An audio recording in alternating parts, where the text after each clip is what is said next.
Hello, everyone.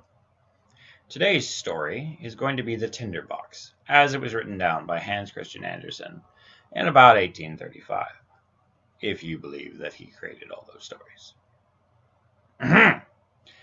So we begin. A soldier came marching along the high road. Left, right. He had his knapsack on his back, and a sword at his side, for he had been off to war and was now returning home with a nasty case of PTSD and some nightmares. As he walked on, he met a very frightful-looking old witch in the road, because judgment's a thing. Her underlip had hung quite down on her breast, and she stopped and said, "Good evening, soldier. You have a very fine sword and a large knapsack, and you are a real soldier because I said so. So you shall have as much money as ever you'd like." Thank you, strange old woman," said the soldier. "Do you see that large tree?" said the witch, pointing to the tree which stood beside them. "Well, it's quite hollow inside, and I'm going to ask you to climb up on the top, and when you see a hole, you're going to climb down into it, into the tree, and down to a great depth. I'm going to tie a rope around you because you trust me, because you just met me, so that I can pull you back up again when you call out." But what am I to do in that tree?" said the soldier. "Get the money," she replied. "For you must know that when you reach the ground underneath the tree, you're going to find yourself in a very large hall, which of course makes complete sense, and it's going to be lit up by 300 lamps. You will then see 3 doors, which can be easily opened because the keys are in all the locks, because that's security. On entering the first of the chambers to which the doors lead, you're going to see a large chest standing in the middle of the floor, and on it is seated a dog, with a pair of eyes as large as teacups. But you need not be at all afraid of the dog, because I'm going to give you my blue checkered apron. You spread that on the floor, and then you boldly seize the dog and place him on it. You can then open the chest, and take from it as many pence as you please, but they're only copper. If you'd rather have silver, you must go to the second chamber. Here you'll find another dog, with eyes as big as mill wheels. But don't let that trouble you. Place him upon the apron, and take what money you please. However, if you like gold the best, then you go to the third chamber, where there's another chest full of that. And the dog who sits on this chest is very dreadful. His eyes are as big as a tower. But don't you mind him. If he's also placed on my apron, he can't hurt you, and you may take from the chest what gold you will." "You're nuts," said the soldier. "What am I going to give you, old witch? For of course you don't mean to tell me all this for nothing." "No," said the witch, "but I do not ask for a single penny. Only promise you'll bring me an old Tinderbox, which is not at all suspicious that I'd want this. My grandmother left it down there the last time she went down there." "Very well, I promise. Now tie the rope around my body." "Here it is," replied the witch, and she did him up like he was going to the party. "And here's my blue checked apron." As soon as the rope was tied, and the soldier climbed up the tree, and let himself down into the hollow all the way to the ground beneath, here he found just what the old witch had told him, a large hall in which many hundred lamps were all burning. So he looked around the room, and spotted the first door. "Ah, there it is!" And he went over and opened it, and had quite a shock, because there indeed sat a dog, a big old good boy dog, with the eyes as large as teacups, staring at him. "Obviously I've never been petted," the dog seemed to say. "You're a pretty fellow," said the soldier, giving him a scratch on his head, and then picked him up and placed him upon the witch's apron, while he filled his pockets from the chest with as many gold pieces as they would hold. And then he closed the lid, placed the good boy doggy back upon it again, and walked to the next chamber. And sure enough, there sat another good boy doggy, with eyes as big as mill wheels. "Oh, you'd better not look at me that way," said the soldier. "You're going to make your eyes water," and gave the good boy doggy a scratch. And he sat him upon the apron and opened the chest. When he saw all the silver that was in there, he threw away all the copper he'd taken, filled his pockets and his knapsack with nothing but the silver. Then he went into the third room, and there was a really big doggy, who was kind of disturbing looking, because his eyes were really as big as towers and turned round and round in his head like wheels, which can't be healthy, and we should take him to see the vet. "Good morning," said the soldier, touching his cap, for he'd never seen such a dog before in his life. but after looking at him more closely, he thought he'd been civil enough, and he gave him some scratches behind the ears, and he set him on the floor, and he opened the chest. Good gracious! There was a huge quantity of gold there, enough to buy all the sugar sticks from all the candy shops, and all the tin soldiers, and all the whips, and all the Xboxes, and PlayStation 4s, and all the economy, and several senators, and even the whole of the city itself. There was indeed such an immense quantity. So the soldier now threw away all the silver money he'd taken and filled his pockets and his knapsack with gold, and not only his pockets and his knapsack, but even his hat and his boots, so that he could barely walk. He really was a rich man now. But he placed the good boy Doggo back on the chest, closed the door, and went back and called up through the hole in the tree, "Pull me out, you old witch!" "Have you got the tinderbox?" asked the witch. "No, I declare I quite forgot it." So he hobbled back all the way to the back of the room and fetched the tinderbox, and then came back to the front, and the witch drew him up out of the tree somehow, because she must have been a champion weightlifter to be able to carry a soldier carrying that much gold. And then he stood again in the road, with his pockets and his knapsack and his cap and his underwear and his boots and his breeches and his shirt all full of gold. "What are you going to do with that tinderbox?" said the soldier, who was not nearly as dumb as he looked. "That's nothing to you," replied the witch. "You have your money. Now give me the tinderbox." "I'll tell you what," said the soldier, who was suddenly suffering from a PTSD incident and was having a flashback to being on the battlefield. "If you don't tell me what you're going to do with that box, I'm going to draw out my sword and cut off your head." "No," said the witch. The soldier immediately cut off her head, and there she lay on the ground, and he went, "Oh, whoops. That could be a problem." But he tied up all his money in her apron and slung it on his back like a bundle, put the tinderbox back in his pocket, and walked off towards the nearest town. It was a very nice town, and he put up at the best inn, and he ordered dinner from all his favorite dishes, for now he was rich and had plenty of money.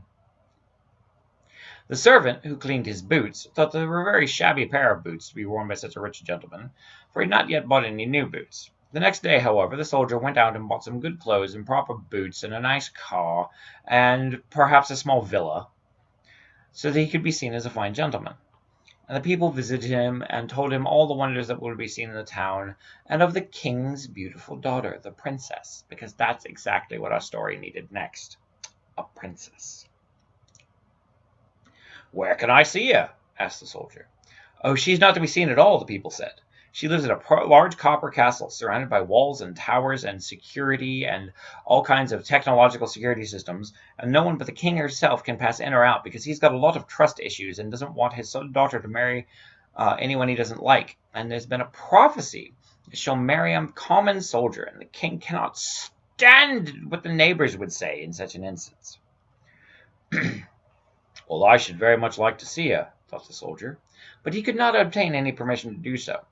However, he did pass a very pleasant time. He went to the theater, he drove in the king's garden, he gave a great deal of money to the poor, because he remembered what it was like to be poor, and people who hoard their money don't stimulate the economy. And he remembered what it was like to be without a shilling. So now that he was rich, he had fine clothes, and many friends who all loved him for his personality and declared that he was a fine fellow and a real gentleman and weren't after his money at all. All of this gratified him exceedingly. But of course that money wasn't going to last forever, and he spent and gave away a great deal every day and made no more, because that's not how you stimulate the economy. He found himself with only 2 shillings left. So he was obliged to leave his elegant rooms and live in a little garret up under the roof, where he had to clean his own boots and mend them with a large needle. None of his friends came to see him, because they said there were too many stairs. One dark evening, he had not even a penny to buy a candle. And then all at once he remembered there was a piece of candle stuck in the tinderbox, which he had brought from the old tree, into which the witch had tricked him. Or helped him. Possibly both. He found that tinderbox, and no sooner had he struck a few sparks from the flint and steel, than the door to his room flew open, and there the good boy Doggo, with eyes as big as teacups, whom he had seen while in the tree, stood before him, and said, "What orders, master?" "Hello," said the soldier. "Well, this is pleasant, especially if it brings me all I wish for." "Bring me some money," he said to the dog. The dog was gone in a flash, and presently returned, carrying a large bag of coppers in his mouth. The soldier would very soon discover the value of the tinderbox. If he struck the flint once, the dog who sat on top of the copper made his appearance. If twice the dog came from the chest of silver, and if 3 times the dog with eyes like towers who watched over the gold so we could take him to the vet. The soldier now, of course, had plenty of money. He returned to his elegant rooms, reappeared in his fine clothes, so that his friends knew him again directly because they had totally loved him for who he was and not for his money, and they made as much of him as before. After a while, he began to think it was very strange that no one could get a look at the princess. Everyone says she's very beautiful, he thought to himself, but what is the use of that if she's shut up in a copper castle surrounded by so many towers and guards and laser security systems? Can I by any means get to her? Stop! Where is my tinderbox? Then he struck a light, and in a moment the dog with eyes as big as teacups, who was a total good boy, stood before him. It is midnight, said the soldier. Yet I should very much like to see the princess, if only for a moment. The dog vanished in a flash, and before the soldier could even look around, returned with the princess lying on the dog's back asleep. And she looked ever so lovely, and everyone who saw her would know she was a real princess, because she was allowed to bathe, and therefore was clean. The soldier could not help kissing her, true soldier as he was, and having no understanding of the concept of consent tea. Then the dog ran back with the princess. But in the morning, at breakfast with the king and queen, she told them of a singular dream she had had during the night, of a dog and a soldier. She'd ridden on the dog's back and been kissed by the soldier. "Well, that is a very pretty story indeed," said the queen. So the next night, one of the old ladies of the court was set by the watch the princess's bed to discover whether or not it was a dream, or if someone had managed to break into the entirely secure compound that they had and liberate the princess. Meanwhile, the soldier longed very much to see the princess once more, so once more he dispatched his dog in the night to fetch her, and to run with her as fast as he ever could. But the old lady put on her water boots, and ran after him just as fast as she could, which turned out to be very fast indeed for an old lady, and found that the dog had carried the princess to a large house. She thought that she could remember the place if she made a large cross on the door with a piece of chalk, so she procured one. Then she went home to bed, and the dog presently returned with the princess. But when he saw that a cross had been made on the door of the house, he was a very smart good boy, and so he grabbed another piece of chalk and made crosses on all the doors and all the houses in all the town, so that the lady-in-waiting might not be able to find the right door. Early the next day, the king and queen accompanied the lady and all the officers of the household to see where the princess had been. "Here it is," said the king, when they came to the first door with a cross on it. "No, my dear husband, it must be that one," said the queen, pointing to a second door, which also had a cross. "And here is one, and here is another," they all exclaimed, for there were all crosses on all the doors in every direction. So they felt it would then be useless to search any further, because there was no way to tell the houses apart. But the queen was a very clever woman, and she could do a great deal more than merely ride in a carriage. She took her large gold scissors and cut a piece of silk into squares, and made a neat little bag. This bag she then filled with buckwheat flour, and tied it around the princess's neck, who totally didn't notice, because having a large bag of flour on your neck is completely unnoticeable, especially when a small hole is then cut into the bag, so the flour might be scattered on the ground as the princess went along. During the night, the dog came again, and somehow didn't notice a 5-pound bag of flour around the princess's neck, carried her on its back, and ran to the soldier, who loved her very much, and wished that he had been a prince, so that he might have her for a wife. The dog somehow did not observe the large trail of flour that ran out of the bag all the way back to the castle, and even up to the window, where he'd climbed with the princess, showing that those eyes really aren't good for as much as you thought. Therefore, in the morning, the king and queen find out where their daughter had been, and the soldier was taken up and put in prison. Because due process is not really a thing, even when you're guilty of kidnapping and possibly sexual assault. The soldier found prison dark and disagreeable as he sat there. And the people said to him, "Tomorrow you're going to be hanged, because there are a lot of people in prison." It's not very pleasant news. Besides, he'd somehow forgotten the tinderbox in his room. In the morning, he could see through the iron grating of the little window how the people were hastening out of town to see him hanged, because they were all his friends, and of course watching someone get murdered is the best thing you can do to your friend. He heard the drums beating, he saw the soldiers marching. Everyone ran out to look at them, and a shoemaker's boy with a leather apron and slippers on galloped by so fast that one of his slippers flew off and struck against the wall where the soldier sat, looking through the iron grating. "Hello, you shoemaker's boy, you need not be in such a hurry," cried the soldier out to him. "There will be nothing to see till I come. But if you run to the house where I've been living, and bring me my tinderbox, you shall have 4 shillings. But you must put your best foot foremost." The shoemaker's boy liked the idea of getting 4 shillings, because, he's a kid and poor. So he ran very fast, and he fetched the tinderbox, and of course he brought it straight back away and gave it to the soldier. And now we shall see what happened, because plot exposition. Outside the town's large gibbet had been erected. A large hanging tree had been erected, round which stood the soldiers and several thousands of the people, because, it's just a tiny town. There are only roughly the population of Rhode Island living there. The king and the queen sat on splendid thrones opposite to the judges and the whole council. The soldier already stood on the ladder because, they'd already convicted him, so the judges were just there to have a nice lunch. But as they were about to place the rope around his neck, he said that an innocent request is often granted to a poor criminal before he suffered death for sexual assault and kidnapping. He wished very much to smoke a pipe, as it would be the last pipe he should ever smoke on this earth, and the king could not refuse this request. So the soldier took out his tinderbox and struck fire once, twice, thrice. And there in a moment stood all the good boy dogs, and the one with the eyes as big as teacups, the one with the eyes as big as windmills, and the one with eyes like towers. "Help me now, that I may not be hanged," cried the soldier.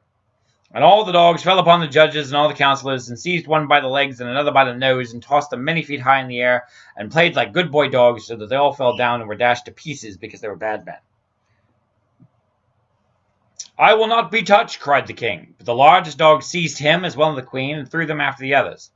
And then the soldiers and all the people were afraid, and cried, "Good soldier, you shall be our king, and you shall marry the beautiful princess, because you have large, magical, good boy dogs."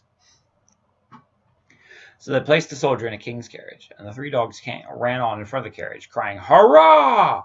And all the little boys whistled through their fingers, and the soldiers presented arms, and the princess came out of the copper castle and became the queen, which was quite pleasing to her, because she'd been shut up in her room this entire time. And the wedding festivities lasted a whole week, and the dogs sat at the table and stared with all their eyes. And then the royal vet was summoned, but that's another story. Well, and that tells you how you can take over a country if you have magic dogs. And sexual assault's okay as long as the president loves you. That's actually a very terrible story. Don't do anything in this story. We'll see you next time, children.